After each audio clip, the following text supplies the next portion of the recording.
Lecture में discuss करने वाले हैं हनबली स्कूल पे। आज फिर हम लोग डिस्कस करेंगे स्कूल्स ऑफ मुस्लिम लॉ के टॉपिक पे। और ये जैसा कि मैंने आपको बोला था कि ये सीरीज है और इस सीरीज में मैं आपको मुस्लिम लॉ के स्कूल से रिलेटेड जितने भी रिलेवेंट पॉइंट है वो मैं आपको बताऊंगा। तो ये सीरीज का लास्ट लेक्चर है और इस लेक्चर में डिस्कस करेंगे हनबली स्कूल के बारे में और हनबली स्कूल से रिलेटेड जो इंपॉर्टेंट पॉइंट है, जो बेसिक पॉइंट है, वो मैं आपको आज बताऊंगा। तो वीडियो को, लेक्चर को स्टार्ट करने से पहले अगर आप मेरे चैनल पर नए हैं तो नीचे दिए गए सब्सक्राइब बटन पर क्लिक करें, चैनल को सब्सक्राइब करें, बेल आइकन दबाएं ताकि आपको डेली लेक्चर मिल सके। अगर आपको कोई समस्या है लॉ से रिलेटेड तो आप कमेंट बॉक्स में कमेंट जरूर करें। तो चलिए स्टार्ट करते हैं आज के लेक्चर को। तो जो हनबली स्कूल है ये सुन्नी को लेके ये हनबली स्कूल अंतिम स्कूल है। ठीक है, जो सुन्नी को गवर्न करता है जो स्कूल, ये अंतिम स्कूल है हनबली स्कूल।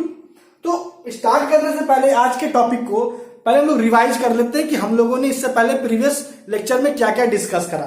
तो हम लोगों ने इससे प्रीवियस लेक्चर में हम लोगों ने क्या क्या समझा, स्कूल के कंसेप्ट को समझा। हम लोगों ने ये जाना कि मुस्लिम कैसे दो समुदाय में बंट गया, शिया सुन्नी। और जो मोस्ट इंपॉर्टेंट स्कूल्स है जो बेसिकली पूछा जाता है एग्जाम में, चाहे वो LLB BLLB का एग्जाम हो, चाहे वो जुडिशियल एग्जाम हो, तो वो बेसिकली पूछा जाता है सुन्नी को गवर्न जो स्कूल करता है उसके बारे में ही। और सुन्नी समुदाय को जो स्कूल्स गवर्न करता है वो बेसिकली कौन है, वो है हनफी स्कूल, मलकी स्कूल, सैफी स्कूल। ये तीनों स्कूल हम लोगों ने इससे प्रीवियस लेक्चर में डिस्कस किया, उनके रिलेवेंट पॉइंट को, इंपॉर्टेंट पॉइंट को बारीकी से समझा। और आज हम लोग चौथे और अंतिम स्कूल को देखेंगे जो हनबली स्कूल है। क्लियर?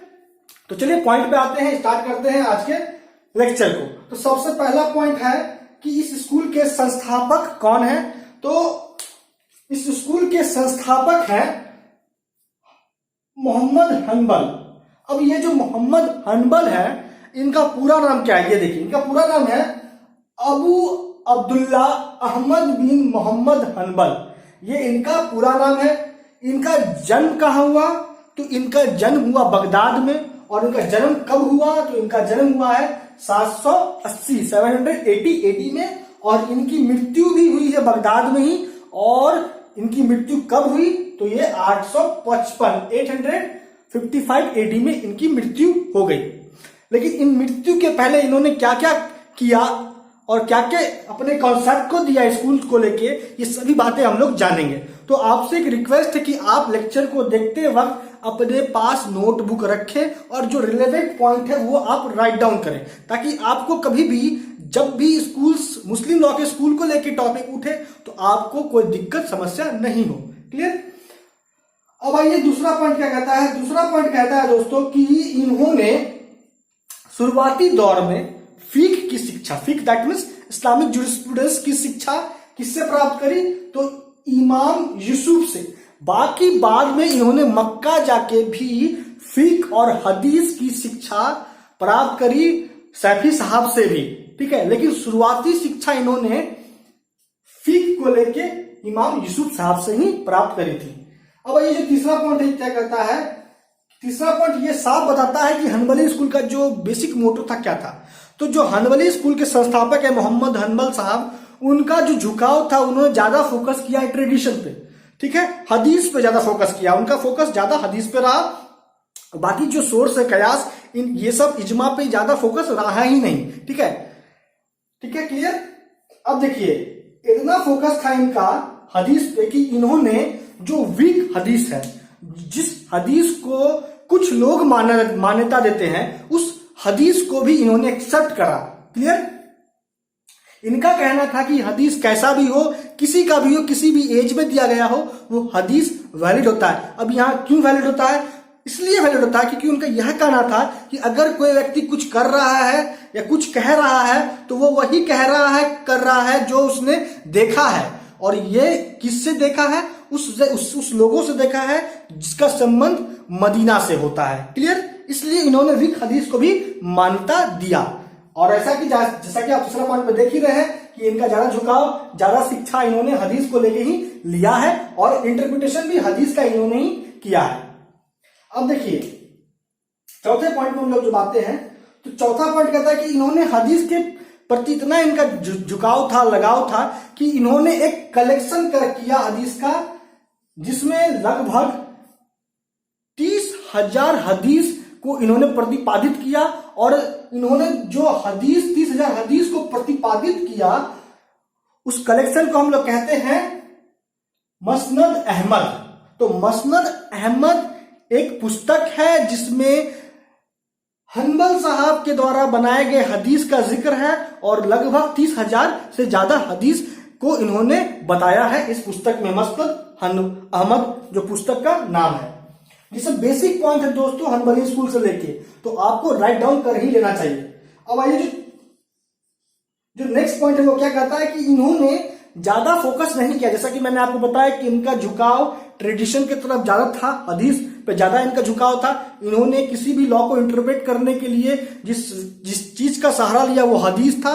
तो इसी कारण से इन्होंने कयास को ज्यादा महत्व नहीं दिया, इन्होंने रीजनिंग को ज्यादा महत्व नहीं दिया किसी भी मैटर को रिजॉल्व करने को लेके। क्लियर।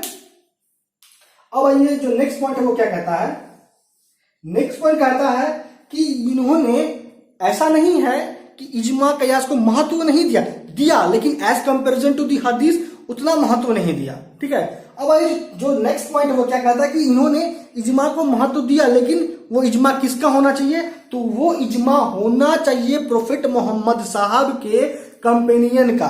प्रोफेट मोहम्मद साहब के शिष्य के द्वारा जो भी इजमा दिया गया है उसी इजमा को इन्होंने महत्व दिया। ठीक है। इनका कहना था कि इजमा वही वैलिड होगा जो इजमा जो ट्रेडिशन फॉलो हुआ है प्रोफेट साहब के शिष्यों के द्वारा। अब ये जो ओपिनियन था हनबल साहब का, ये कॉन्ट्ररी ओपिनियन था। किसके कॉन्ट्ररी ओपिनियन था, तो हनफी स्कूल के संस्थापक और सैफी स्कूल के संस्थापक सैफी साहब हनाफी साहब का जो ओपिनियन था इसका जस्ट उल्टा था। तो क्या था ओपिनियन हनाफी साहब का और सैफी साहब का, इन्होंने हर पार्टिकुलर एज के ज्यूरिस्ट के इजमा को महत्व दिया। लेकिन जब हम लोग हनबल साहब के बारे में बात करते हैं और उसको कोरिलेट करते हैं इजमा से, तो हमको यह समझ में आता है कि हनबल साहब ने सिर्फ और सिर्फ प्रोफेट मोहम्मद साहब के शिष्य के इजमा को ही महत्व दिया है। क्लियर। अब देखिए आज का जो अंतिम पॉइंट है वो क्या है, वो यह है कि इनके द्वारा जो भी फिक प्रतिपादित हुआ, जो भी फिक दैट मींस इस्लामिक जूरिस्प्रूडेंस, जो भी इन्होंने अपना ओपिनियन दिया है वो मोस्टली इनके द्वारा प्रतिपादित जो फिक है वो बेस्ड है ट्रेडिशनल सोर्सेस पे। ठीक है। जैसा कि ऑलरेडी हम लोग जानते हैं कि हनबल साहब ज्यादा फोकस किए ट्रेडिशन पे, ज्यादा कहीं पूरा फोकस ट्रेडिशन पे ही था उनका। दैट मीन उन्होंने यही इसी बात को लेके चला कि जो भी मदीना के लोगों का जो भी ट्रेडिशन है वही फॉलो होना चाहिए किसी भी मैटर को इंटरप्रेट करने के लिए या फिर लॉ के निर्माण के लिए। तो किस चीज का सहारा लेना चाहिए, तो ट्रेडिशन का, हदीस का। यही मानना था इन टोटो अगर हम लोग बात करें हनबल साहब का। क्लियर। इसलिए इनके द्वारा जो भी फिक इंटरप्रेट हुआ है वो मोस्टली बेस्ड है ट्रेडिशनल सोर्सेस पे। क्लियर। तो दोस्तों अब इस लेक्चर को हम लोग कंक्लूड करते हैं। इस लेक्चर को क्या, इस टॉपिक को जो स्कूल्स ऑफ मुस्लिम लॉ का जो टॉपिक है उसको हम लोग कंक्लूड करते हैं। हम लोगों ने पूरे होल सीरीज में क्या क्या डिस्कस किया, हम लोगों ने हर पहलू को हर स्कूल के अलग अलग करके इंपॉर्टेंट पॉइंट को समझा ताकि आपको मुस्लिम स्कूल्स को लेकर कभी भविष्य में दिक्कत नहीं हो। बस आपसे एक रिक्वेस्ट है कि आप जब भी वीडियो देखें तो अपने पास नोटबुक जरूर रखें और इस रिलेवेंट पॉइंट को लिख ले ताकि आपको कभी दिक्कत ना हो समझने में। और आपसे एक गुजारिश भी है कि वीडियो को लाइक करें, शेयर करें अपने जुडिशल ग्रुप में, फेसबुक, व्हाट्सएप पे। तो आज इस लेक्चर में हम लोगों ने बेसिकली जाना कि हनबल साहब के बारे में समझा। ठीक है। उसके बाद हम लोगों ने जो मोटो है, जो समझना है हमको हनबल स्कूल को लेकर, वो क्या कि हनबल साहब का दैट मीन हनबली जो स्कूल है उसका जो फोकस था वो ट्रेडिशन पे, हदीस पे ही था। क्लियर। इस बात को आप पकड़ लो तो आपको हनबली स्कूल को लेके कोई दिक्कत नहीं होगा। तो दोस्तों आज इस लेक्चर में इतना ही। आपका अब तक हमारे साथ बने रहने के लिए बहुत बहुत धन्यवाद।